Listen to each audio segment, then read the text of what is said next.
കർത്താവിൻ്റെ അതിപരിശുദ്ധ നാമം വാഴ്ത്തപ്പെടുമാറാകട്ടെ. വന്നുയർന്ന എല്ലാവർക്കും യേശു കർത്താവിൻ്റെ നാമത്തിൽ വന്ദനം.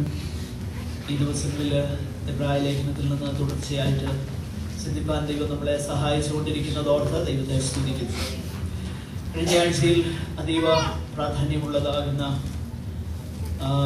ചില വാക്യങ്ങൾ, അതീവ പ്രാധാന്യമുള്ളത് എന്ന് പറയുമ്പോൾ നമ്മുടെ നിത്യജീവിതത്തിൽ വിശുദ്ധിയോടെ ദൈവഹിതപ്രകാരം ജീവിപ്പാൻ നമ്മെ സഹായിക്കുന്ന, നമ്മുടെ കണ്ണുകളെ തുറക്കുന്ന ദൈവവചനത്തിൻ്റെ ചില ചിന്തകൾ നമുക്ക് ഒരുമിച്ച് ചിന്തിപ്പാൻ കഴിഞ്ഞു.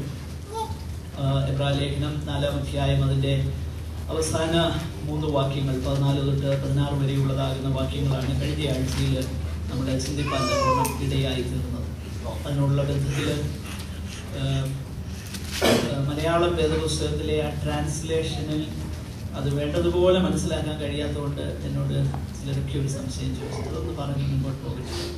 അവിടെ എഴുതിയിരിക്കുന്നതാകുന്ന കാര്യം, നമ്മുടെ ബലഹീനതകളിൽ സഹതാപം കാണിപ്പാൻ കഴിയാത്ത ഒരു മഹാപുരോഹിതനല്ല എന്നുള്ളതിനെ കുറിച്ച് നമ്മൾ ചിന്തിച്ചു. What is our weaknesses?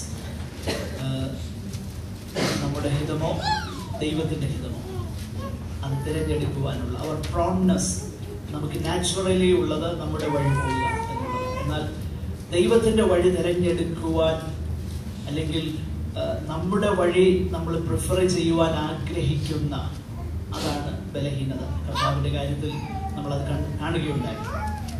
2, അതിൽ കർത്താവിന് സഹതാപം കാണിപ്പാൻ കഴിയും. കാരണം എന്താണെന്നുള്ളത് കർത്താവിൻ്റെ ഈ ഭൂമിയിലെ അപെർഫെക്റ്റ് ലൈഫിനോടുള്ള ബന്ധത്തിൽ നമ്മൾ ചിന്തിച്ചു. 2, പാപമൊഴികെ സകലത്തിലും നമുക്ക് തുല്യമായി പരീക്ഷിക്കപ്പെട്ടിട്ടുണ്ട്. പാപമൊഴികെ എന്നുള്ളതാകുന്ന പ്രസ്താവം അല്പം ഒരു ചിന്താക്കുഴപ്പം ചിലർക്കെങ്കിലും ഉണ്ടാക്കി. അതായത് ഒത്തിരി കാര്യങ്ങളെ കുറിച്ച് നമ്മൾ ചിന്തിച്ചു. അപ്പോൾ പാപമൊഴികെ എന്ന് പറഞ്ഞു കഴിഞ്ഞാൽ മറ്റു പറഞ്ഞതൊക്കെ പാപങ്ങളല്ലേ എന്നുള്ളത്. എന്നാൽ മലയാളം വേദപുസ്തകത്തിലെ ആ ഫ്രൈസ് ശരിയായ നിലയിൽ മനസ്സിലാക്കാത്തത് കൊണ്ട് പറ്റുന്നതാകുന്ന ബുദ്ധിമുട്ടാണ്. ഇംഗ്ലീഷിൽ അത് വളരെ ക്ലിയറാണ്. He was tempted in all points just like we are and yet without sin.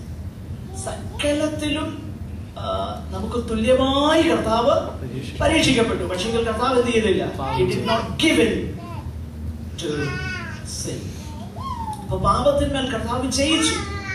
പാപത്തിന്മേൽ കർത്താവ് ജയിച്ചത് ദൈവം എന്ന നിലയിൽ അല്ലെന്നുള്ളത് നമ്മൾ കണ്ടു, സമ്പൂർണ്ണ മനുഷ്യൻ എന്ന നിലയിൽ. അതേസമയം തന്നെ നമ്മൾ മറ്റൊരു കാര്യം, അതിന്റെ മറുവശം നമ്മൾ കണ്ടു. കർത്താവിൽ പാപപ്രകൃതമില്ലായിരുന്നു. കർത്താവ് പാപം അറിഞ്ഞിട്ടില്ല, പാപം ചെയ്തിട്ടില്ല, അവനിൽ പാപം ഇല്ല. ഇത് വളരെ വ്യക്തമാകുന്ന ഉപദേശമാണ്. എങ്കിലും നമ്മളവിടെ കാണുന്നു, ജഡത്താലുള്ളതാകുന്ന ബലഹീനത നിമിത്തം ന്യായപ്രമാണത്തിന് കഴിയാത്തതിനെ സാധിപ്പിപ്പാൻ ദൈവം തന്റെ പുത്രനെ പാപജഡത്തിന്റെ സാദൃശ്യത്തിൽ അയച്ചു. In the likeness of sinful flesh, not in sinful flesh, but in the likeness of sinful flesh. ആ കാര്യം നമ്മൾ ചിന്തിച്ചു. അതിനുള്ള ബന്ധത്തിൽ നമ്മൾ പെട്ടെന്ന് മനസ്സിലാകാൻ വേണ്ടി ഒരു കാര്യം, പാപപ്രകൃതമില്ലെങ്കിൽ എളുപ്പമല്ലേ എന്ന് നമ്മൾ ചിന്തിച്ചു എന്നുള്ള ചിന്ത വരാൻ സാധ്യതയുണ്ട്. അതിനുള്ള ബന്ധത്തിൽ നമ്മൾ കണ്ടു, ആദാമിലും പാപപ്രകൃതം ഇല്ലായിരുന്നു. പക്ഷെ ആദാം എന്ത് ചെയ്തു? When he was tempted, he gave into that. പക്ഷെ നമ്മുടെ കർത്താവ് എന്ത് ചെയ്തില്ല? അതിന് വശംവദനായില്ല. നാം കാണുകയുണ്ടായി, കർത്താവിന്റെ പരീക്ഷണങ്ങൾ ഈ പാപ പ്രകൃത ഉള്ള ശരീരത്തിൽ ജീവിക്കുന്ന നമ്മുടേതിനേക്കാളും തീവ്രമായിരുന്നു. ഞാനത് ഉദാഹരണ സഹിതം വ്യക്തമാക്കി. ചെളിക്കുണ്ടി കിടക്കുന്ന നമുക്ക് അല്പം ചെളിയൊന്നും വലിയ വിഷയമല്ല. എന്നാൽ പാപത്തെ നോക്കുവാൻ കഴിയാതെ വണ്ണം നിർമ്മല ദൃഷ്ടിയുള്ള ദൈവം തന്റെ പുത്രൻ ഈ ഭൂമിയിലേക്ക് ജഡമെടുത്ത് ജഡത്തിൽ വെളിപ്പെട്ടു വന്നപ്പോൾ അതെത്രമാത്രം അസഹനീയമായിരുന്നു, അതിനെക്കുറിച്ച് അല്പം ചില കാര്യങ്ങൾ നമ്മൾ തുടർന്ന് ചിന്തിക്കാൻ പോവുകയാണ്. വളരെ പ്രാധാന്യമുള്ള എന്ന് പറഞ്ഞാൽ മിസ്ഇന്റർപ്രിട്ടേഷന് ഒരുപാട് വിധേയമായ വേദഭാഗങ്ങളാണ് ഇതൊക്കെ തന്നെ. ഒരുപാട് തിരിച്ചറിവില്ലാത്തത് കൊണ്ട് വേണ്ട നിലയിൽ അത് ഗ്രഹിപ്പാനും അതിനെ മനസ്സിലാക്കാനും കഴിയാത്തത് കൊണ്ട് ഞാൻ പറയുകയുണ്ടായി, പ്രിയമുള്ളവരെ, എബ്രായ ലേഖനം അല്ലെങ്കിൽ പുതിയ നിയമം എന്നുള്ളത് ഒരു സെറ്റ് ഓഫ് റൂൾസ് നമുക്ക് തരികയില്ല. കർത്താവിലേക്ക് നമ്മുടെ ദൃഷ്ടിയെ കൊണ്ടുവരികയാണ്. അത് നമ്മൾ മനസ്സിലാക്കുക. കർത്താവിനെ അറിയുക, കർത്താവിന്റെ സിൻലെസ് ലൈഫ്, കർത്താവ് ഈ ഭൂമിയിൽ എങ്ങനെ ജീവിച്ചു, അതാണ് നമ്മൾ മാതൃകയാക്കേണ്ടത്. അതുകൊണ്ടാണ് എപ്പോഴും ഫോക്കസ് കർത്താവിന്, യേശു കർത്താവിലാണ് ഫോക്കസ് ചെയ്യുന്നത്. എബ്രായ ലേഖനം മുഴുവൻ നമ്മൾ വായിച്ചു നോക്കിക്കഴിഞ്ഞാൽ ചില സെറ്റ് ഓഫ് റൂൾസ് തരികയല്ല. പുതിയ നിയമം ഒന്നും അങ്ങനെയല്ല. ഞാൻ പറഞ്ഞത് പ്രമാണമില്ലെന്നോ റൂൾസ് ഇല്ലെന്നോ അല്ല ഞാൻ പറഞ്ഞത്. അങ്ങനെ ന്യായപ്രമാണം പോലെ അല്ലെങ്കിൽ പഴയ നിയമം, പഴയ ഉടമ്പടി പോലെ ഒന്നല്ല പുതു നിയമം എന്നുള്ളത് നമ്മൾ കണ്ടു. പഴയ ഉടമ്പടിക്ക് ദൈവത്തിന്റെ പരിശുദ്ധാത്മാവ് അവരിൽ ഇല്ലായിരുന്നു. എന്നാൽ നമ്മുടെ ഉള്ളിൽ ദൈവത്തിന്റെ പരിശുദ്ധാത്മാവ് വന്നു. അതിനെക്കുറിച്ചൊക്കെ വളരെ വളരെ കാര്യങ്ങൾ നമുക്ക് മനസ്സിലാക്കാനുണ്ട്. മത്തായിയുടെ സുവിശേഷം തൊട്ട് നമ്മൾ പഠിച്ചു നോക്കിക്കഴിഞ്ഞാൽ ആ കാര്യങ്ങൾ വളരെ വ്യക്തമാണ്. പക്ഷെങ്കിൽ ആ സിമ്പിൾ ട്രൂത്ത് കാണാതെ വണ്ണം പിശാച് നമ്മുടെ കണ്ണുകളെ അന്ധമാക്കി നമ്മളൊരു ഡിഫീറ്റഡ് ലൈഫ്സ് നയിക്കുകയാണ്. ദൈവം നമ്മെ കുറിച്ച് അതല്ല ആഗ്രഹിക്കുന്നത്. ആ കാര്യം നമ്മൾ കാണിക്കട്ടെ. ആകട്ടെ, നമുക്ക് പെട്ടെന്ന് മുൻപോട്ട് പോകാം. നമ്മൾ ഈ 5-ാം അധ്യായത്തിലേക്ക് പ്രവേശിക്കുകയാണ്. 5-ാം അധ്യായത്തിലേക്ക് പ്രവേശിക്കുമ്പോൾ ഞാൻ പറഞ്ഞു, യേശു കർത്താവിന്റെ മഹാപൗരോഹിത്യം എന്നുള്ളത് എബ്രായ ലേഖനത്തിന്റെ ഒരു പ്രധാനപ്പെട്ട തീമാണ്. ഈ പ്രിലിമിനറി ആയിട്ടുള്ള വാക്യങ്ങളാണ് ആ തീമിന്റെ അല്ലെങ്കിൽ ആ പ്രതിപാദ്യ വിഷയത്തിന്റെ ഒരു ഇൻട്രൊഡക്ടറി പാർട്ടാണ് നമ്മളിപ്പോ വായിക്കുന്നത്. അതായത് 4-ാം അധ്യായം അതിന്റെ 14 മുതൽ 5-ാം അധ്യായം 10-ാം വാക്യം വരെയുള്ളത് ജസ്റ്റ് ആൻ ഇൻട്രൊഡക്ഷൻ. ഇൻട്രൊഡക്ഷൻ എന്ന് പറയുമ്പോൾ അവിടെ പറഞ്ഞേക്കുന്ന കാര്യങ്ങൾ വളരെ വളരെ ആഴമായിട്ടുള്ള വിഷയങ്ങളാണ്. ആകട്ടെ, അതിനുശേഷം വീണ്ടും 7-ാം അധ്യായം 1 തൊട്ട് 10-ാം അധ്യായം 18-ാം വാക്യം വരെ അഗെയിൻ കർത്താവിന്റെ ഹൈ പ്രീസ്റ്റ്ഹുഡിനെ കുറിച്ചാണ് പറയുന്നത്, മഹാപൗരോഹിത്യ ശുശ്രൂഷയെ കുറിച്ചാണ് പറയുന്നത്. എന്ന് പറഞ്ഞു കഴിഞ്ഞാൽ എബ്രായ ലേഖനത്തിന്റെ ഏകദേശം 1/3 ഭാഗം സമ്പൂർണമായും ഡിവോട്ട് ചെയ്തേക്കുന്നത് യേശു കർത്താവിന്റെ മഹാപൗരോഹിത്യ ശുശ്രൂഷയെ വിവരിപ്പാനും വിശദീകരിപ്പാനുമാണ്. അത് എത്ര പ്രാധാന്യമുള്ളതാണ് എന്നുള്ള കാര്യം അതിനാൽ നമ്മൾ മനസ്സിലാകുന്നു. ആകട്ടെ, നമ്മൾ ഈ 5-ാം അധ്യായത്തിലേക്ക് പ്രവേശിക്കുകയാണ്. 5-ാം അധ്യായത്തിലേക്ക് പ്രവേശിക്കുമ്പോൾ അതിന്റെ പ്രാരംഭവാക്യങ്ങൾ ഞാൻ ആ ഭാഗം അധികം വിശദീകരിക്കുന്നില്ല. പക്ഷേ അതിന്റെ പ്രധാനപ്പെട്ട ചില കാര്യങ്ങൾ താഴോട്ട് പറയുന്നതിന്റെ കൂട്ടത്തിൽ പറയാം.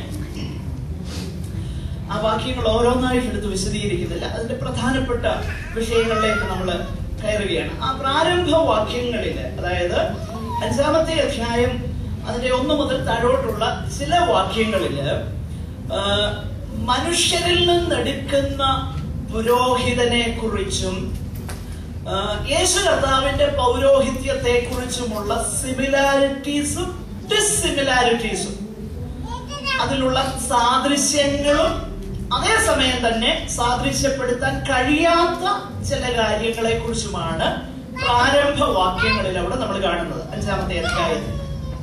എന്നാൽ നമ്മൾ ആ കാര്യങ്ങൾ ഞാൻ വിശദീകരിക്കാൻ സമയമെടുക്കുന്നില്ല. കാരണം ചില കാര്യങ്ങൾ തുടർന്ന് നമുക്ക് ഗ്രഹിക്കേണ്ടതായിട്ടുണ്ട്. കാരണം അത് വളരെ വിശദീകരിക്കേണ്ടതാകുന്ന വേദഭാഗങ്ങളാണ് താഴോട്ടുള്ള ചില കാര്യങ്ങൾ. അതുകൊണ്ട് ആ ഭാഗത്തേക്ക് നമ്മൾ പ്രവേശിപ്പാനായിട്ട് പോകുകയാണ്. സ്തോത്രം. അതിന്റെ 4 മുതൽ താഴോട്ടുള്ളതാകുന്ന വേദഭാഗങ്ങൾ, അതിന്റെ പ്രത്യേകിച്ച് അതിന്റെ 6 മുതൽ 8 വരെയുള്ളതാകുന്ന വേദഭാഗം നമ്മളൊന്ന് വായിച്ചിട്ട് നമ്മൾ അതിനെക്കുറിച്ച് ധ്യാനിപ്പാനായിട്ട് പോവുകയാണ്. അത് പറയുന്ന കൂട്ടത്തിൽ മുകളിൽ പറഞ്ഞ കാര്യങ്ങളോടെ ഒന്ന് പറഞ്ഞങ്ങ് പോവുകയുള്ളൂ. നമുക്ക് ആ ഭാഗം അല്പം വിശദീകരണം ആവശ്യമാണ്, പ്രത്യേകിച്ച് താഴോട്ടുള്ള. എനിവേ, നമുക്ക് 6 മുതൽ 10 വരെയുള്ള വേദഭാഗം വായിച്ച് നമുക്കത് ധ്യാനിക്കാം. ഒന്ന് ഉറക്കെ വായിക്കുന്നത്. അങ്ങനെ മറ്റൊരിടത്തും നീ മൽക്കീസേദക്കിന്റെ ക്രമപ്രകാരം എന്നേക്കും ഒരു പുരോഹിതൻ എന്ന് പറയുന്നു. ക്രിസ്തു തന്റെ ഐഹിക ജീവിതകാലത്ത് തന്നെ മരണത്തിൽ നിന്ന് രക്ഷിക്കാൻ കഴിയുന്നവനോട് ഉറച്ച നിലവിളിയോടും കണ്ണീരോടും കൂടെ അപേക്ഷയും അഭയാചനയും കഴിക്കുകയും ഭയഭക്തി നിമിത്തം ഉത്തരം ലഭിക്കുകയും ചെയ്തു. പുത്രനെങ്കിലും താൻ അനുഭവിച്ച കഷ്ടങ്ങളാൽ അനുസരണം പഠിച്ച് തികഞ്ഞവനായി തന്നെ അനുസരിക്കുന്ന ഏവർക്കും നിത്യരക്ഷയുടെ കാരണഭൂതനായി തീർന്നു. മൽക്കീസേദക്കിന്റെ ക്രമപ്രകാരം മഹാപുരോഹിതൻ എന്നുള്ള നാമം ദൈവത്താൽ ലഭിച്ചുമിരിക്കുന്നു. ഈ തിരുവചന ഭാഗമാണ് നമ്മൾ തുടർന്ന് ഇന്ന് ചിന്തിക്കാനായിട്ട് പോകുന്നത്. ഞാൻ പറഞ്ഞല്ലോ, വളരെയധികം മിസ്ഇന്റർപ്രിട്ടേഷൻ ഒക്കെ വിധേയമായ ഒരു വേദഭാഗമാണ്. അതുകൊണ്ട് നമുക്ക് അതിന്റെ ശരിയായ നിലയിൽ